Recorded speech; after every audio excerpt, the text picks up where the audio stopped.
Jadi, kita sekarang ada di salah satu ikon terkenal di Surabaya, yaitu Tugu Pahlawan. Nah, di sini kita akan mencari tahu lebih dalam tentang sejarah dan peninggalan yang terjadi saat peristiwa 10 November di Surabaya. Hai guys, kita udah sampai di Museum Tugu Pahlawan dan ini di sini ada gambar orang yang sedang memperebutkan kemerdekaan. Ini di Hotel Majapahit guys. Dan ini lagi merobek bendera merah putih biru jadi bendera merah putih. Ikutin terus. Nah, ini adalah tempat bersejarah pada masa itu yang masih ada hingga saat ini, seperti Pasar Bong, Pasar Tahunan Surabaya, Kembang Jepun Surabaya, toko di Kampung Tionghoa, dan masih banyak lagi. Selanjutnya, ada ilustrasi perjuangan rakyat Surabaya saat melawan penjajahan. Kemudian, kami masuk di wilayah inti Museum 10 November, tepatnya di lantai 1.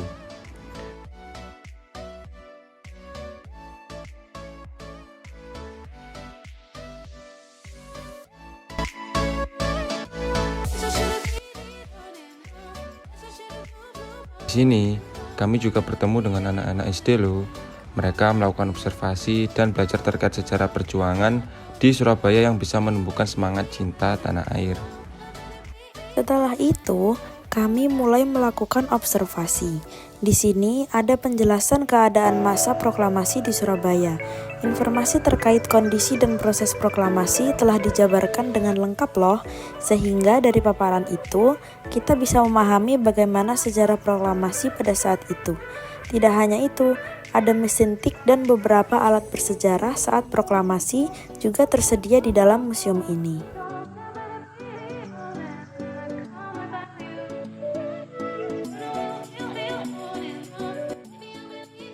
Selanjutnya, kami menemukan sebuah catatan sejarah terkait Rumah Sakit Simpang Tepo dulu. Rumah sakit ini sangat bersejarah karena merupakan rumah sakit tertua di Surabaya dan digunakan untuk menampung korban-korban pertempuran baik itu militer maupun masyarakat biasa saat berlangsungnya pertempuran 10 November. Setelah melakukan observasi di lantai 1, kami penasaran nih, apa saja sih peninggalan sejarah yang ada di lantai 2, dan sekalian melakukan wawancara pada petugas dan pengunjung.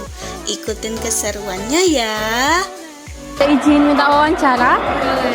Sebelumnya perkenalkan, nama Mbak siapa? Perkenalkan, nama saya Yasmin. Sebelumnya aku mau tanya nih. Kita mau mewawancarai dengan ibu siapa? Angelin dan Firmi. Berapa sih data anak muda yang berkunjung ke Museum Tugu Pahlawan ini dalam 2-3 bulan terakhir, atau secara spesifiknya atau perharinya? Kalau 2-3 bulan terakhir kurang lebih ya banyak ya, nggak bisa dijabarin datanya gimana. Tapi kalau perharinya itu bisa, untuk hari biasa kita weekdays itu dari hari Senin sampai Kamis biasanya rame banget. Itu rame pengunjung rombongan. Pertanyaan yang pertama, setelah Museum Tugu Pahlawan ini, yang paling berkesan yang terlibat di Tugu Pahlawan itu siapa aja?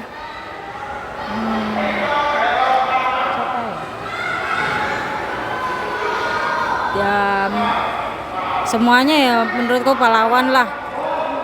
Yang nggak bisa nginget-inget soalnya. Satu rombongan itu bisa, satu sekolah itu bisa kayak 3-4 rombongan. Jadi perharinya itu bisa 4-10 sekolah bisa, tergantung harinya juga, momennya juga gitu. Lalu adakah kunjungan studi dari sekolah dalam 2-3 bulan terakhir? Banyak sekali. Terus yang kedua, apa yang akan dilakukan setelah mengunjungi tempat ini? Ya senang bisa mengulang lagi, melihat lagi Tugu Pahlawan. Terus pertanyaan yang ketiga, apa sih yang Ibu itu ketahui tentang peristiwa pada tanggal 10 November itu? Ngambil merah putih biru. Ya, apalagi di hari weekdays itu, di hari Senin sampai Kamis itu puncaknya. Biasanya untuk anak-anak TK, SD, SMP gitu. Lalu mayoritas pengunjung yang datang dari Surabaya atau luar kota maupun daerah gimana? Kesan dan pesannya setelah ini ngapain, Bu? Kalau pesannya yang belum datang bisa kesini biar bisa menikmati 10 November dan memperingati Hari Pahlawan buat nanti tanggal 10 November. Kalau mayoritas itu biasanya Surabaya, tapi dari luar juga ada. Tapi kebanyakan itu Surabaya. Lalu kalau boleh tahu ya, bagaimana sejarah berdirinya Monumen Tugu Pahlawan ini? Bagaimana? Jadi berdirinya Monumen Tugu Pahlawan yang ada di atas ini bagian museum ya. Kalau di dalam ini bagian museum. Jadi pendirian monumen sendiri itu terjadi gara-gara adanya peristiwa 10 November. Jadi didirikannya monumen itu untuk mengenang jasa para pahlawan kita yang gugur di 10 November itu tadi. Nah, adanya museum, kalau adanya museum sendiri itu buat menjelaskan gimana sih adanya monumen Tugu Pahlawan sendiri. Karena dulu itu belum ada monumen. Dulu itu ada monumen itu di tahun 52. Nah, baru ada museumnya ini. Museumnya ini baru ada di tahun 91. Jadi sekitar 40 tahun setelahnya begitu. Kalau pesannya ya yang belum datang pokoknya rugi deh. Terima kasih ya, Bu.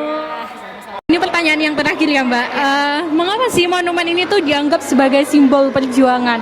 Simbol perjuangan karena di Monumen Tugu Pahlawan atau Museum 10 November ini sendiri itu menjadi cikal bakal dari beberapa peristiwa yang ada di daerah-daerah lain seperti misalnya Bandung, Aceh. Itu cikal bakalnya gara-gara ada Monumen Tugu Pahlawan ini. Jadi gara-gara ada peristiwa 10 November makanya dijadikan sebagai monumen perjuangan itu tadi. Begitu. Baik Mbak, terima kasih ya atas waktunya untuk wawancara.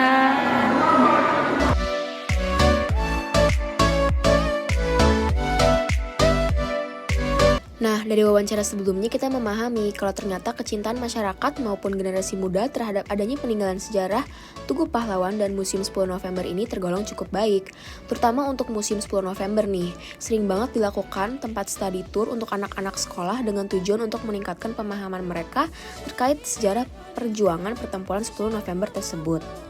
Tidak hanya itu, dengan adanya museum ini kita juga bisa mengingat dan terus mengenang informasi sejarah seperti peralatan berupa senjata, buku, peta, mata uang, alat medis, dan bahkan dapur yang dipergunakan untuk memenuhi kebutuhan makan para pejuang saat pertempuran 10 November ini.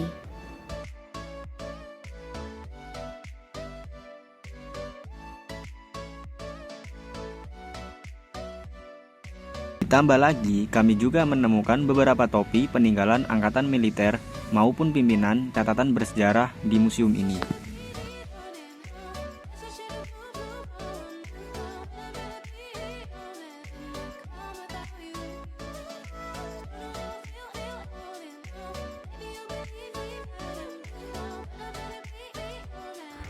Oleh karena itu, sebagai generasi muda, kita harus terus mencintai peninggalan sejarah yang ada untuk melanjutkan perjuangan para pejuang terdahulu yang sangat mencintai tanah airnya, sehingga rela mati dan berkorban untuk kemenangan di Indonesia. Rasa kecintaan itu bisa dipupuk dan dilestarikan melalui kunjungan ke tempat bersejarah, seperti Tugu Pahlawan dan Museum 10 November ini.